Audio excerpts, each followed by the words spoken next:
Invocando a proteção divina e cumprimentando a todos, declaro aberta esta sessão, conclamando os pares a apreciarem a ata da última sessão. Nada havendo a ser anotado, suprimido ou modificado, dou-a por aprovada. Transmito a presidência ao eminente vice-presidente, desembargador Luiz Ferreira.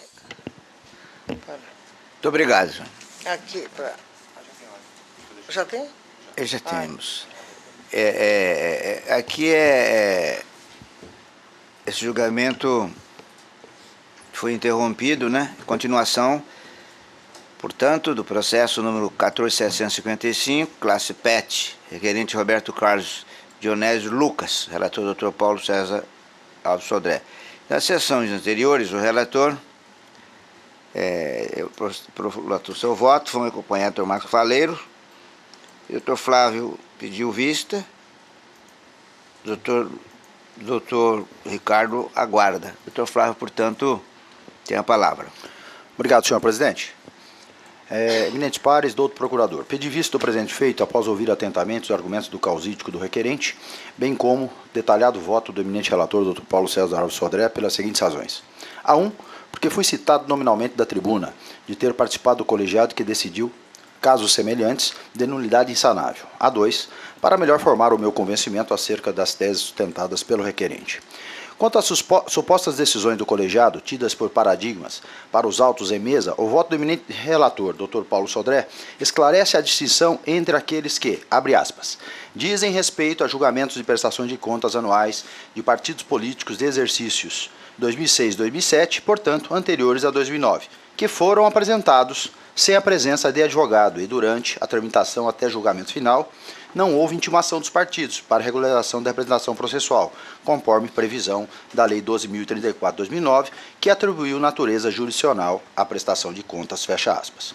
Portanto, formado o meu convencimento, também o acompanho quanto aos demais pontos de seu voto, especialmente quanto à aplicação do artigo 322 do Código de Processo Civil vigente à época do julgamento, segundo o qual, abre aspas, contra o revel que não tenha patrono nos autos, correrão os prazos independentemente da intimação, a partir da publicação de cada ato decisório, fecha aspas.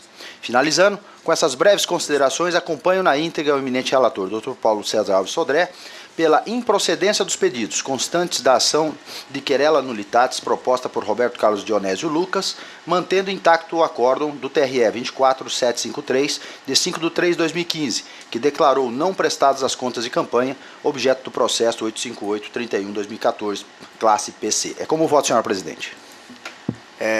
Dr. Ricardo. Eu acompanho o eminente relator, senhor presidente. Com esse julgamento, o tribunal, por unanimidade, afastou a preliminar suscitada. E no mérito também por unanimidade julgou improcedente o pedido nos termos do voto do doutor relator, em consonância parcial com o Ministério Público Eleitoral. Senhor presidente, retransmito o comando dos trabalhos a Vossa Excelência. Muito obrigado. Chamo a julgamento o processo 2.2 da pauta, número 5457, 2015, reclamação, recurso inominado, intempestividade, não recebimento do recurso, decisão do juízo eleitoral da 23ª Zona Eleitoral referente ao processo número tal, ação penal, colíder, eleições 2004. Reclamante, Ministério Público Eleitoral, reclamado, juiz eleitoral da 23ª Zona, colíder. Relator é o desembargador Luiz Ferreira, com a palavra. Este aqui eu estava votando, acabou a luz, né? Rememorando, o Ministério Público, ele deduziu um recurso criminal que o juiz deu por intempestivo. Insatisfeito, ele deduziu essa reclamação e eu estava, né, a examinar se ele tem direito ou não. Eu, no primeiro momento, fiz menção ao artigo 988 do atual Código de Processo Civil, que define a reclamação, né, e esmiuça as razões que autorizam o seu manejo. Fiz alusão também ao artigo 125 do nosso regimento, que trata de forma mais clara esse instituto, e estava entrando agora na parte dialética do voto, que ficava assim consignado. É imperativo registrar, dada sua importância, que a função principal do Instituto Processual da Reclamação consiste em resguardar a competência do tribunal ao garantir a autoridade de suas decisões, não abrangendo, por óbvio, o papel do meio recursal. A presente reclamação mostra-se incabível, uma vez que o reclamante, ao constatar a negativa de seguimento do seu recurso criminal pelo juiz da instância singela, em decorrência de suposta intempestividade, deveria valer-se da carta testemunhável, nos termos preconizados no artigo 639 e seguintes do Código de Processo Penal, aqui aplicado subsidiariamente. Aí diz o artigo 639, dar-se-á carta testemunhável 1, da decisão que denegar o recurso. Não se pode olvidar também que no âmbito do inciso 1 do artigo 988 do Código de Processo Civil, para que a competência do tribunal seja preservada, é necessária a atuação abusiva do magistrado com usurpação de competência, na verdade, para a competência seja usurpada. Vou corrigir aqui. É necessário a atuação abusiva do magistrado com usurpação de competência do órgão adquém no processamento do recurso criminal interposto que não pudesse ser atacado em recurso específico, situação processual essa que não restou comprovada na hipótese em debate. Trago jurisprudência do STJ, do TSE, inclusive uma recentíssima, aqui do mês de junho, 30 de junho, e continuo. Dessa maneira, o acolhimento da vertente de reclamação, com o propósito de desconstituir ato judicial ainda passivo de recurso próprio, significaria reconhecer ao referido instituto processual uma atribuição que efetivamente não detém, ou seja, de sucedâneo recursal. Por derradeiro, cumpre ressaltar que é inaplicável à espécie o princípio da fungibilidade, uma vez que entre a ação autônoma da reclamação e o recurso em forma de carta testemunhável não foram observados os pressupostos da dúvida objetiva, a inocorrência de erro grosseiro e tampouco tempestividade da demanda. Posto isso, em dissonância com o parecer, julga extinta a reclamação interposta pelo Ministério Público, sem resolução do seu mérito, no sentido do artigo 485.4 do Código de Processo Civil. É como voto. Eu consulto se todos estão de acordo com o evidente relator, se há voto divergente. Senhor presidente, eu só gostaria de fazer uma observação, se a senhora me permite. Eu concordo com o mérito do desembargador, só fiquei curioso que só foi direto à carta testemunhável, mas não seria, no caso aí, o recurso em sentido estrito, e somente se não admitido seria a carta testemunhável? Porque no 15 tem o inciso 15º, que denegar a apelação julgada deserta, porque a carta testemunhável é a exceção das exceções, né? Se não houver a possibilidade de outro recurso, é que se vai a ela.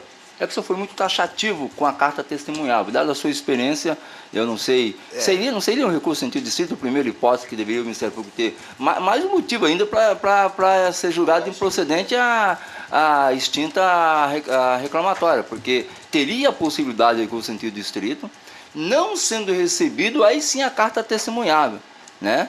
Em verdade, eu louvei-me mais na jurisprudência, né? Porque lá no TJ raramente nós pegamos uma carta testemunhada. É a coisa mais difícil do mundo. Mas se a corte me permitir, vou fazer uma alusão a esse recurso em sentido estrito, dialeticamente, para terminar nessa mesma linha, né? Mas está perfeito o entendimento de Vossa Excelência, eu concordo. Correto? E eu vou, se for o caso, eu faço a inserção, se a corte autoriza. Se não, fica como está. Okay. Até porque o que importa é que não se trate como sucedâneo recursal. Essa que é a tônica. Essa não, o voto, a inteligência do voto está perfeita no meu entendimento. É certo. Vossa Excelência irá fazer mais... Vou fazer uma inserção aqui, se caberá ou não recurso em sentido estrito. Todos de acordo, né? Se couber, vou fazer uso dele. Tribunal, por unanimidade, extinguiu a reclamação sem resolução do mérito nos termos do voto do outro relator em dissonância do parecer ministerial. Processo 92071, prestação de contas de candidato, cargo de deputado estadual, PSB, eleição de 2014, requerente ao Alicino Marcos Ferreira da Costa. Parecer é para que as contas sejam declaradas não prestadas. Está mantido o doutor Flávio Bertin com a palavra. Obrigado, senhora presidente. Usa-se prestação de contas de campanha de Alcínio Marcos Ferreira da Costa, candidato a cargo de deputado estadual, eleições gerais de 2014. O candidato apresentou prestações de contas final, folhas dos 20 e 146. A CCIA emitiu relatório preliminar para diligências, apontando irregularidades. Regularmente intimado, requeriu a dilação de prazo por mais 72 horas, que, excepcionalmente, foi concedido ao candidato. Entretanto, o mesmo deixou o tempo transcorrer sem manifestação, conforme certidão. Em parecer conclusivo, a CCA opina pela desaprovação das contas. A adulta Procuradoria Regional manifestou-se opinando pela não prestação das contas ao relatório. Senhora Presidente, prosseguindo com o voto. Ok, obrigado. Prosseguindo. É o caso de desaprovação da contabilidade. Dentre as irregularidades apontadas na manifestação da área técnica, merece destaque as seguintes. 1. Inconsistências na identificação das doações indiretas. A CCA indica aqui recursos recebidos indiretamente no montante de R$ 24.891,68. Eu acosto aos autos um quadro demonstrativo desses recursos de origem não identificada e está à disposição de Vossas Excelências. Quanto a essa irregularidade, embora o candidato não tenha informado os doadores originais, foi possível a identificação de parte dos doadores originários através da análise dos dados constantes da prestação de contas do doador, conforme se denota do item 4.2 do relatório preliminar, se não vejamos. Eu também deixo aqui à disposição de Vossas Excelências, onde foi possível identificar através da doação dos outros candidatos. Assim, restam identificados os doadores dos recibos finais, número 02, 03 e 06, permanecendo sem identificação os doadores originários lançados através dos recibos eleitorais de final 01, no valor de R$ 1.400, e o de final 05, no valor de R$ 3.491,68. Deste modo, seguindo a jurisprudência deste colegiado, a irregularidade é capaz não só de conduzir à desaprovação das contas, bem como à determinação da devolução dos valores não identificados. No caso em mesa, o candidato não esclareceu a origem dos recursos recebidos indiretamente no montante de R$ 4.891,68, que perfaz o percentual de aproximadamente 19,18% do valor arrecadado pela campanha. Outro item, inconsistência no confronto entre doações indiretas recebidas e as prestações pelos doadores. Também está aqui à disposição de Vossas Excelências um quadro, e com relação a essa irregularidade, aqui apontada, diz respeito à divergência de datas. As informadas pelo candidato, referentes aos recibos de finais de número 06 e 03, como sendo, respectivamente, 10/9/2014 e 16/9/2014, e o do doador como sendo 29/9/2014 e 15/9/2014. Portanto, corretos os demais dados. A irregularidade, erro formal, não compromete a análise da contabilidade, implicando apenas em ressalvas. Com essas breves considerações, julgo desaprovadas as contas de campanha de Alcínio Marcos Ferreira da Costa, candidato ao cargo de deputado estadual eleições de 2014. Determino que o candidato realize a transferência no prazo de 5 dias, após o trânsito em julgado desta decisão, do valor de R$ 4.891,68, referente a recursos de origem não identificados recebidos indiretamente aos cofres do Tesouro Nacional, com fulcro no artigo 29, parágrafo 1º da Resolução 23.406 de 2014, devendo o candidato apresentar, no mesmo prazo, para o recolhimento, o respectivo comprovante de transferência. Encaminhe-se, como de praxe, cópia integral dos autos ao Ministério Público Eleitoral nos termos do artigo 59 da Resolução do TSE 23.406 de 2014. É como voto, senhora Presidente. Pois bem, parecer é para que as contas sejam declaradas não prestadas e Vossa Excelência desaprovadas contas. Eu consulto se estão de acordo com o eminente relator ou há divergência. De acordo? Todos de acordo. O Tribunal, por unanimidade, julgou desaprovadas as contas do candidato Alcínio Marques Ferreira da Costa nos termos do voto do doutor relator em dissonância do parecer ministerial. Processo 2277, recurso eleitoral, prestação de contas de exercício financeiro 2014, Partido dos Trabalhadores, PT de Torixoréu, 47ª Zona Eleitoral. Recorrente, Partido dos Trabalhadores, PT de Torixoréu, o parecer escrito pelo provimento do recurso. Está mantido o doutor Marcos Faleiros com a palavra. Senhora Presidente, cuida-se de recurso eleitoral interposto pelo Diretório Municipal do Partido dos Trabalhadores, PT, do município de Torixoréu, Mato Grosso, contra a respeitosa decisão do juiz da 47ª Zona Eleitoral, que desaprovou a prestação de contas anuais do recorrente exercício 2014 e suspendeu o recebimento de novas cotas do fundo partidário pelo prazo de 4 meses. O relatório preliminar, confeccionado pelo órgão técnico do juiz de origem, ponderou somente pela complementação da documentação apresentada pelo recorrente, nada manifestando sobre as contas. Intimado, o representante partidário silenciou-se, deixando transcorrer em habeas o prazo para apresentação dos documentos, conforme certificado das folhas 54. No segmento, o MM Juiz das folhas 55 determinou o exame pela unidade técnica, após isso o MP concluso para a sentença. Em seu parecer conclusivo, a área técnica opinou pela desaprovação das contas recorrentes, apontando várias irregularidades não identificadas no primeiro parecer técnico. Na sequência, foi colhida a manifestação do Ministério Público de primeira instância, que, diante da ausência de peças e documentos exigidos por lei, opinou pela desaprovação da prestação de contas.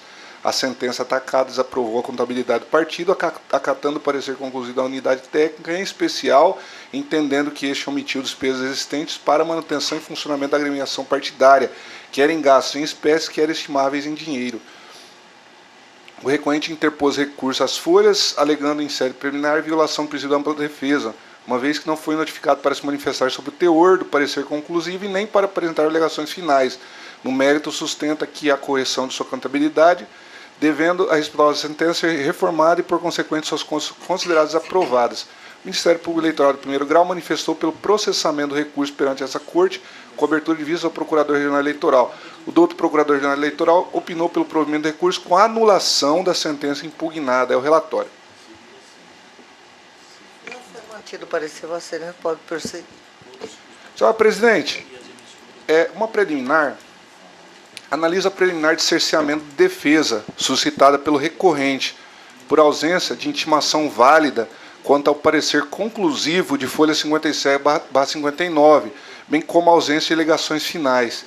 É bem verdade que o primeiro parecer do examinador técnico de contas nada manifestou sobre o caso, dizendo apenas o seguinte: efetuado o exame preliminarmente, nos termos do artigo 34 da Resolução 23.432, ponderamos pela intimação dos responsáveis para a complementação da documentação. E aí continua, folha 50. Diante da inércia da parte em complementar a documentação exigida, o MM Juiz Eleitoral, na sequência, proferiu a seguinte decisão, aspas, assim, presentes os elementos mínimos que permitem a análise da prestação de contas, determina o prosseguimento do seu exame pela unidade técnica para que elabore o relatório conclusivo. Após vistas ao Ministério Público para manifestação, em seguida volvam-me conclusos para o julgamento das contas. Ou seja, não abriu vistas à parte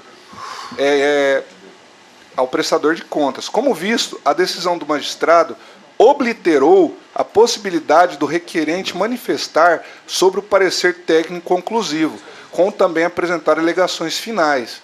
E assim foi feito.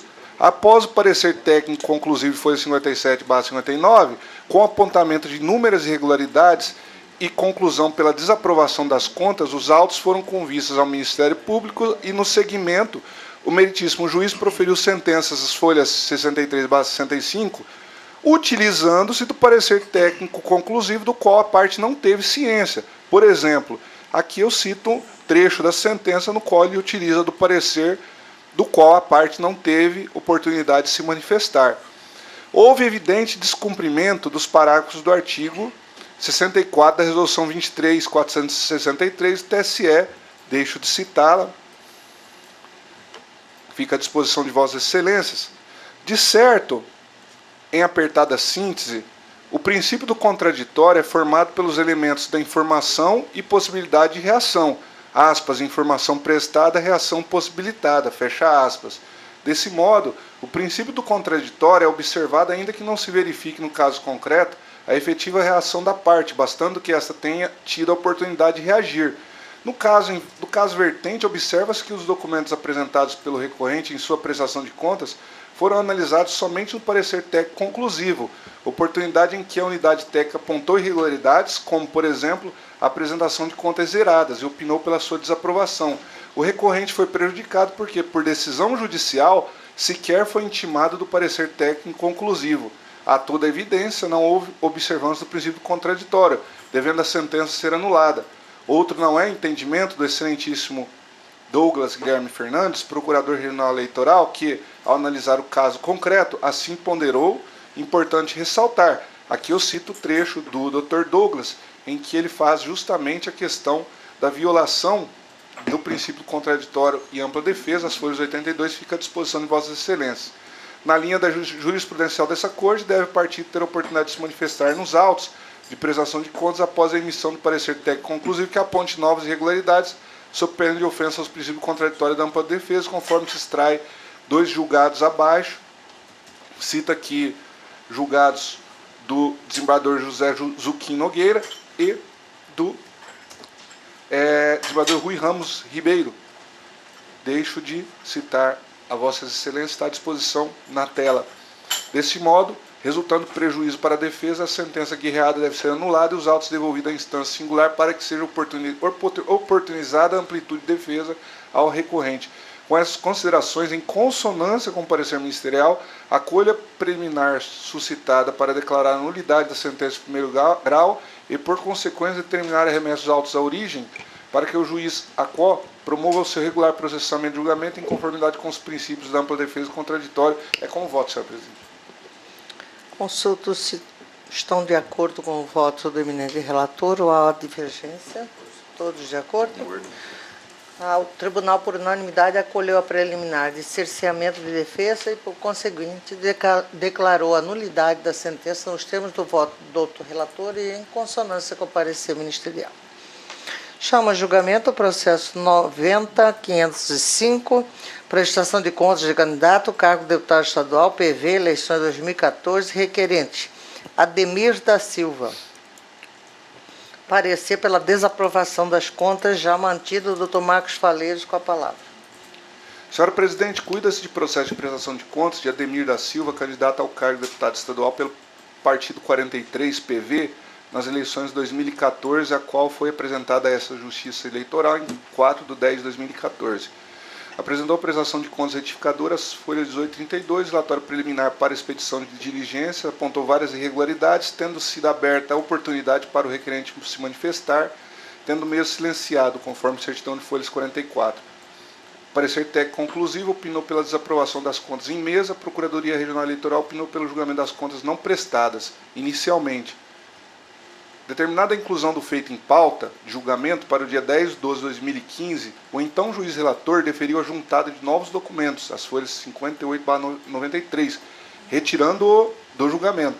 Novo parecer técnico da CCIA, em manifestação do Ministério Público Eleitoral, foram pela desaprovação. Novas diligências determinadas pelo juiz relator, as folhas 108, porém o candidato quedou-se inerte. É o relatório.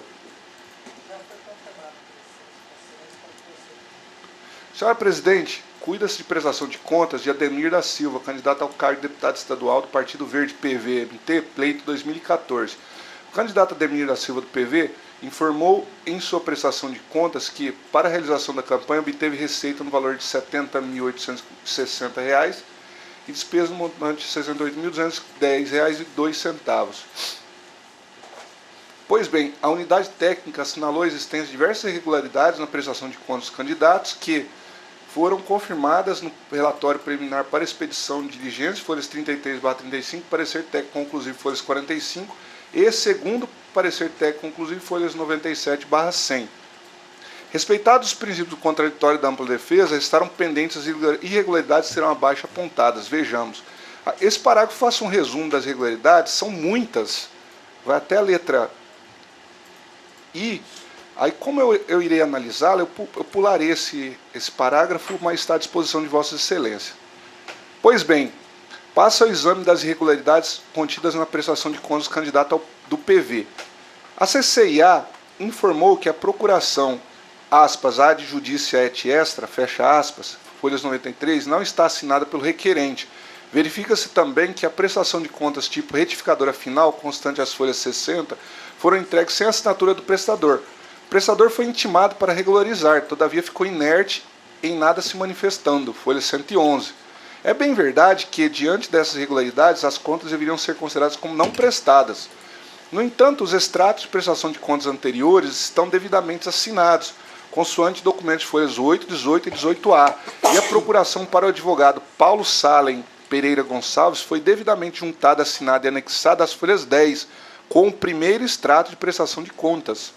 Os documentos apócrifos, nova procuração de folhas 93 e extrato de folha 60, foram juntados aos autos às vésperas do julgamento das contas em 2/12/2015, quando o meritíssimo juiz relator à época retirou o processo de pauta e determinou a remessa ao corpo técnico do TRE, que nada acrescentou às conclusões anteriores. Entendo que a juntada desesperada de documentos apócrifos às vésperas de julgamento não pode sobrepor aos documentos regulares anteriormente anexados, ainda que autorizados pelo juiz relator à época. Assim, em benefício do próprio candidato prestador de contas, considero os extratos e documentos anteriores para sanar as irregularidades, merecendo neste ponto apenas o apontamento de ressalvas e desconsideração dos documentos apócrifos, não sendo caso de julgamento pela não prestação de contas. Analisando as demais irregularidades, verifica-se também que a CCIA registrou ausência de extrato bancário referente à conta aberta do Banco do Brasil. O número da conta está aí à disposição de Vossas Excelências. Folha 98 item H. É intimado o candidato quedou silente. A ausência de extrato bancário impede a análise das contas e a falta grave nos termos da antiga resolução, a 23.406. Os extratos da conta bancária são peças indispensáveis à legitimação dos recursos oriundos adquiridos durante a campanha. Ademais, irregularidade é motivo que conduz à necessidade de desaprovação das contas conforme a orientação do egrégio TRE-MT. Cita aqui uma jurisprudência do desembargador Luiz Ferreira da Silva e uma jurisprudência do Dr. Meritíssimo Juiz, Dr. Rodrigo Roberto Curvo. Convém ressaltar que, mesmo intimado para promover a regularização das contas após a emissão do relatório preliminar para expedição de diligência, o requerente não sanou a irregularidade à hora indicada. Dessarte, sendo os extratos bancários documentos essenciais para a averiguação da idoneidade e prestação de contas em questão, a medida justa a ser tomada é a desaprovação das contas. Para completar o rol de irregularidades, o candidato não apresentou termo de doação ou documentos equivalentes referentes a receitas estimadas, considerável quantidade de combustível que ele recebeu, item 2.2, contrariando também a antiga resolução, a 23.406, conforme folhas 98 dos autos, havendo severa objeção do órgão técnico, folhas 98 item C.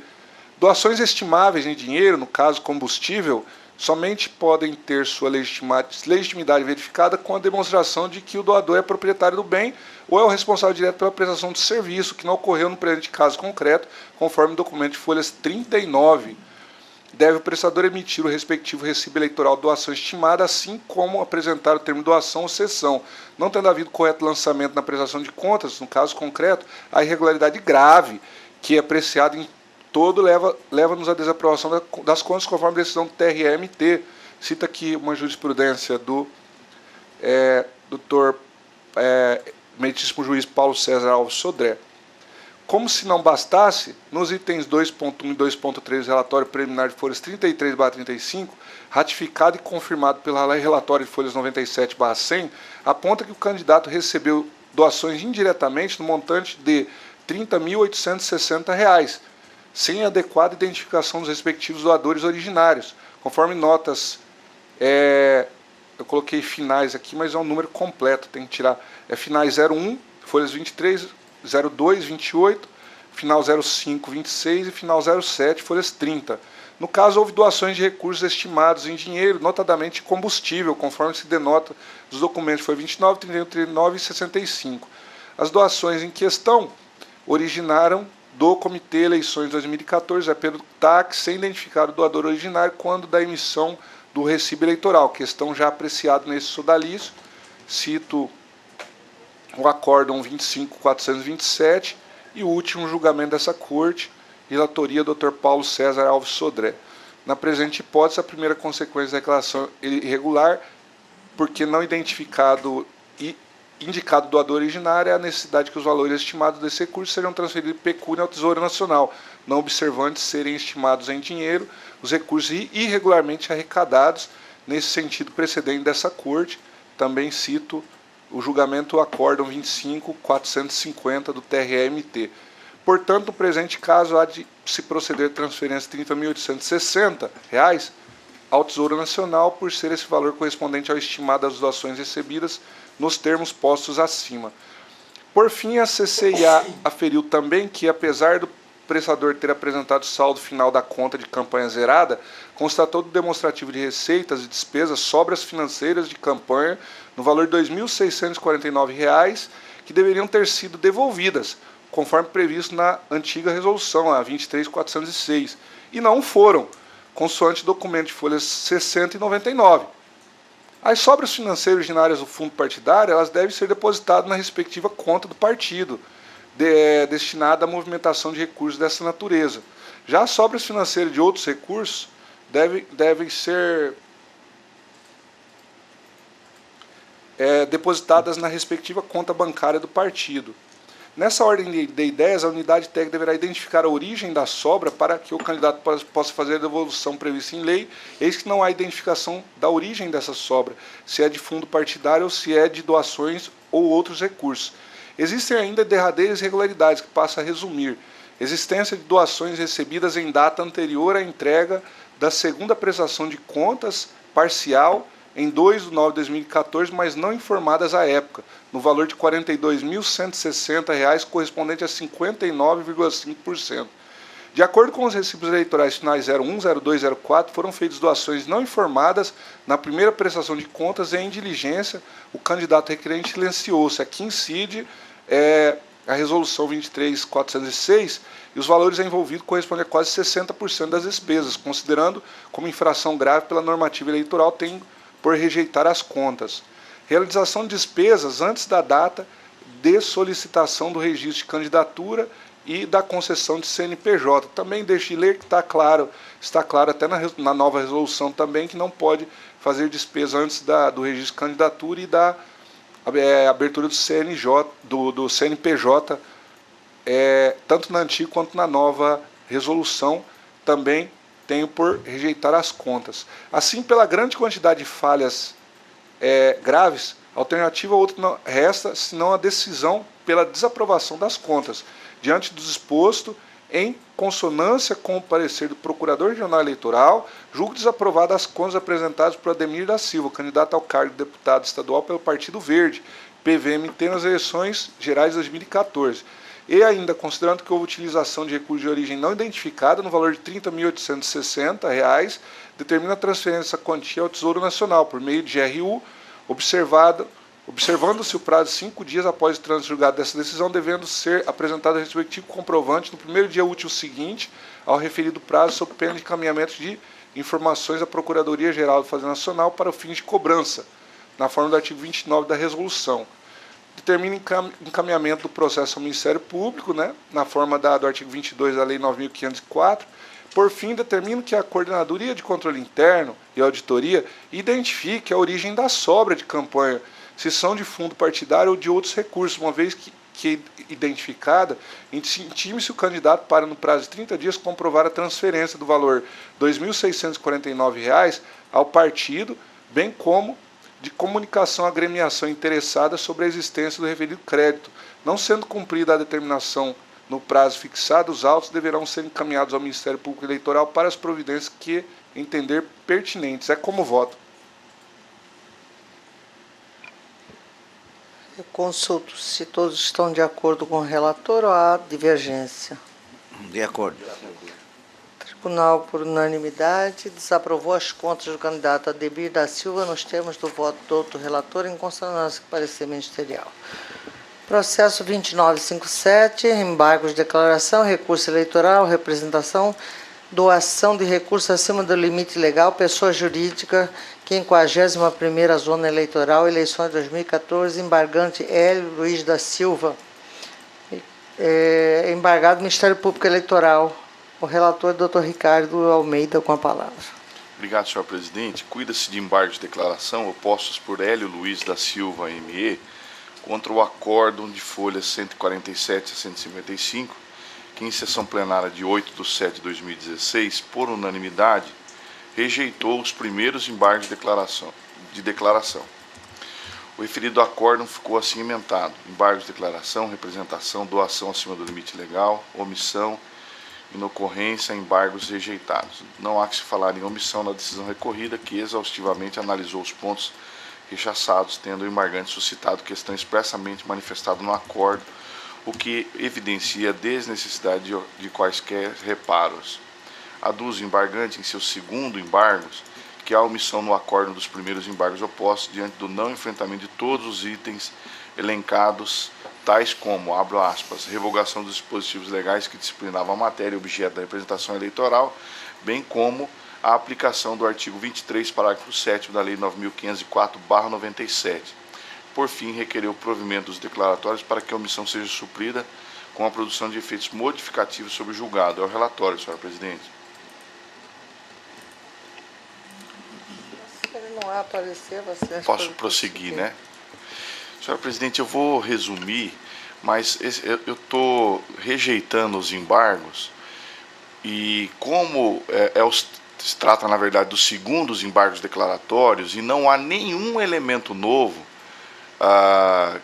que justifique a interposição do embargos, eu estou também aplicando, considerando ele protelatório e aplicando a penalidade de um salário mínimo em favor da União, nos termos do artigo 1067 do novo Código de Processo Civil, que alterou o nosso Código Eleitoral em relação a embargos de declaração. Então, vou ler a parte dispositiva. Diante do exposto, rejeito os presentes embargos de declaração, considerando-os manifestamente protelatórios nos termos do artigo 275, parágrafo 6º do Código Eleitoral, com a modificação introduzida pelo artigo 1067 do Código de Processo Civil e do artigo 116, parágrafo 7 do Regimento Interno, aplicando ao embargante a multa processual, a qual arbitra em um salário mínimo, que será revertido em favor da União. É como voto, senhora presidente. Consulto se todos estão de acordo. De acordo? De acordo, senhora. Todos de acordo. O tribunal, por unanimidade, negou provimento aos embargos e também, por unanimidade, os declarou protelatórios nos termos do voto do doutor relator. Encerrada a pauta judicial, passaremos à matéria administrativa. Processo 18567, afastamento de magistrado, período eleitoral, participação, curso Direito da Família e o novo Código de Processo Civil, Brasnorte, 56ª Zona Eleitoral. Conrado Machado Simão, juiz eleitoral da 32ª Zona Eleitoral. Trata-se de solicitação do excelentíssimo senhor Francisco Rogério Barros, juiz da 2ª Zona Eleitoral Rondonópolis, visando a atualização para participar do curso de capacitação Direito de Família e Novo Código de Processo Civil, oferecido pela Escola Superior da Magistratura, ESMAG, no dia 1º e 2 de agosto, em Cuiabá. Destaque-se que o excelentíssimo senhor Roger Augusto Bim Donegar, juiz da 35ª Zona Eleitoral, Juína, o excelentíssimo senhor Anderson Candioto, juiz da 36ª Zona Eleitoral, Sorriso, o excelentíssimo senhor Jacó Sauer, juiz da 43ª Zona Eleitoral, Sorriso, a excelentíssima senhora Cláudia Anfer Nunes da Cunha, juiz da 60ª Zona Eleitoral, Campo Novo do Parecido, excelentíssimo senhor Marcelo Souza Melo Bento de Rezende, juiz da 61ª Zona Eleitoral, Comodoro, formularam a mesma postulação. Após análise da repercussão do pedido em relação ao calendário eleitoral, expedi a portaria TRE 310 de 2016 em sintonia com as normas que regem o exercício da jurisdição em primeiro grau e com respaldo no artigo 19, 50, nunca eu acerto, 59 não, do regimento interno deste tribunal, de existir.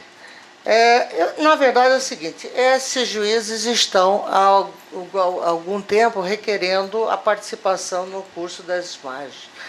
Eu entendo que a partir do momento da deflagração do processo, ou seja, do registro das candidaturas, eles deixam de ser prioridade com todo e qualquer outro compromisso que não ao compromisso com a Justiça Eleitoral. Razão pela qual eu estou indeferindo o pedido de todos, mantendo todos em suas devidas e respectivas zonas eleitorais. Esse aqui não foi o 1º e 2 de agosto? Será que eles já não fizeram? Não, aqui eu estou só homologando a portaria. Lá atrás você, a senhora já tinha deferido. Eu estou homologando a portaria que autorizou ad referendo o afastamento da participação desses em agosto. E doravante eles estarão impedidos de sair das suas respectivas zonas eleitorais em razão do registro das candidaturas. Ah, tá. Tá? O Tribunal, por unanimidade, homologou a portaria TRE número 310 de 2016 nos termos do voto da doutora relatora. Este, no mesmo sentido, que é o 18652, a portaria aqui é a 313, em sintonia com as normas que regem o exercício da jurisdição em primeiro grau. É a mesma situação, eu estou apenas pedindo autorização para homologar essa portaria 313, que autorizou a participação do juiz Conrado neste curso de Direito de Família, que foi oferecido pela Escola Superior da Magistratura no dia 1º e 2, esse passado em agosto. Eu consulto os pares, todos de acordo, o tribunal referendou, homologou a portaria 313. Processo 19514, processo administrativo, autorização para funcionamento de sessão eleitoral com menos de 50 eleitores, sessão eleitoral 74, Escola Municipal Manuel Martins, Rio dos Peixes, Alto Araguaia. 8ª Zona Eleitoral, eleições 2016, Pinheiro de Faria Mendes, juiz eleitoral da 8ª Zona Eleitoral de Alto Araguaia. O Código Eleitoral fixa em 50 o número mínimo de eleitores por sessão. Contudo, o parágrafo 1º do referido artigo prevê que o Tribunal Regional, em casos excepcionais, pode autorizar que sejam ultrapassados os índices previstos no caput, desde que essa providência venha facilitar o exercício do voto, aproximando o eleitor do local da designação para a votação.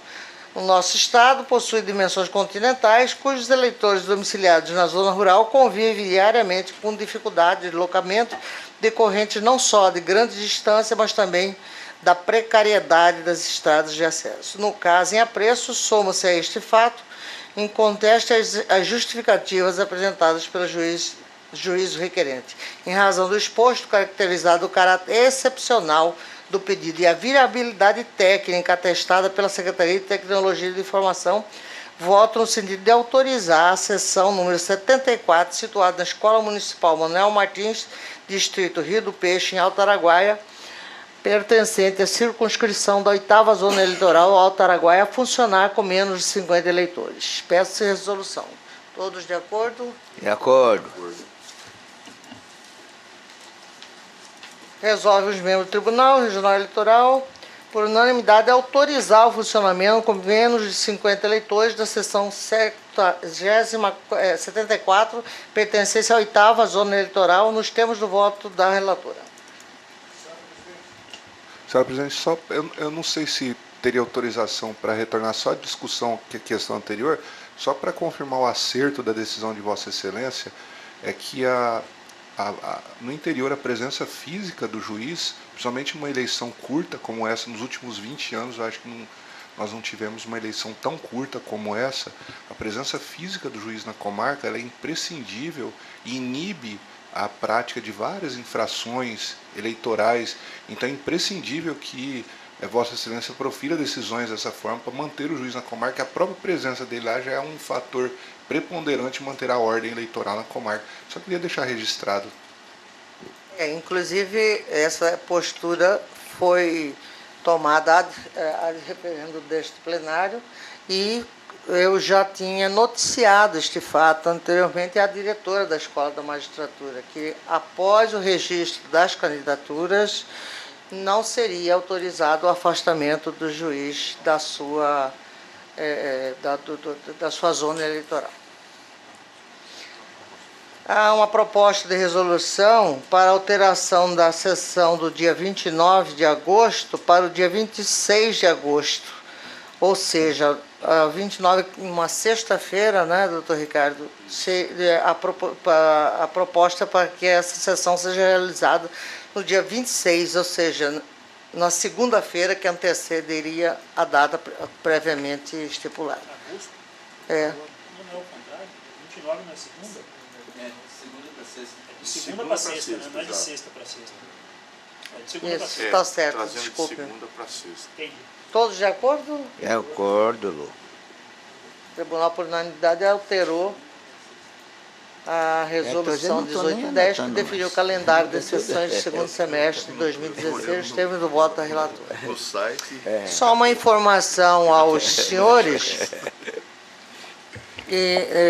Recebi ontem a visita do defensor-geral, doutor Djalma, e noticiava-me o doutor Djalma que a defensoria já há algum tempo vem empreendendo um trabalho de manter um defensor em comunidades carentes, fazendo essa proximidade da instituição com a comunidade e atendendo a essa população mais carente.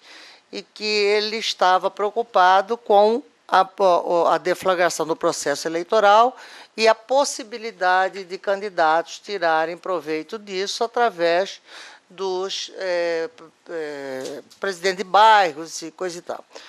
E eu o aconselhei a suspender temporariamente o atendimento nos bairros e avisar a comunidade que durante o período eleitoral esse atendimento será feito exclusivamente na sede da Defensoria. Então, é só para noticiar os senhores e também para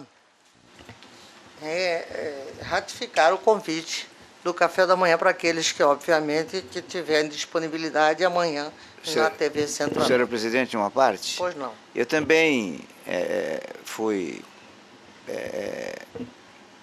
abordado pelo presidente da FIENTE, nosso caro e precário doutor Milan, né? Milan, dizendo desse trabalho que eles fazem há muitos anos, todo final de semana e tal, se teria alguma preocupação, alguma proibição nesse período eleitoral. Eu falei, olha, não há proibição que você faça, só não pode deixar político aparecerem na porta lá, né? De sorte que se vocês mantiverem a coisa nesse nível, quer dizer, multiação, né? Multiação, acho de bom alvitre, se for para Cuiabá, falar com o juiz, né, da zona correspondente, na vez que for fazer, o caso que a pergunta que ele me fez era em relação à Várzea Grande. Eu falei, então fala com o juiz de lá, doutor Lindotti, que domingo vocês vão fazer e tal, e que está proibido a presença de candidato. Ele não quis formalizar, eu dei a eles essa informação, que não haveria, não me lembro no período eleitoral, que esse multiação tenha, né, sido suspenso. E disse, olha, não vejo problema desde que o fulano não vá lá tirar partido. Eu disse, não aparece nem na porta que ele não deixa. Desembargador, o senhor se lembra que haviam feito essa mesma consulta através de um assessor dele, o Dort, na verdade, havia consultado. Eu até conversei com todos ali, cheguei até a falar com o Douglas, Dr. Douglas, a respeito disso. E, inclusive, eu havia também orientado, até por orientação do senhor, e também com a anuência do Ministério Público, que eles fizessem até tipo um outdoorzinho, um negócio, dizendo que a multiação não estaria sujeita a esse tipo de coisa, qualquer situação nesse sentido, que informasse o Ministério Público, a ouvidoria, através do sistema Pardal e tal. Me disseram até que iriam fazer nesse sentido, colocar lá, inclusive, também uma situação dessa, a fim de coibir esse tipo de ação. Então foi bom que agora também o senhor reforçou isso, né? O caso da Defensoria é um pouco diferente, porque o veículo de comunicação, não, de intermediação entre a instituição e a comunidade é o presidente de bairro, que, via de regra, estão algum candidato. Então, eu desaconselhei o doutor Djalma de manter o programa nesses próximos dias até o término do pleito. Tá? Não há mais nenhuma ponderação a ser feita. Agradecendo a presença de todos, declaro encerrada a presente sessão.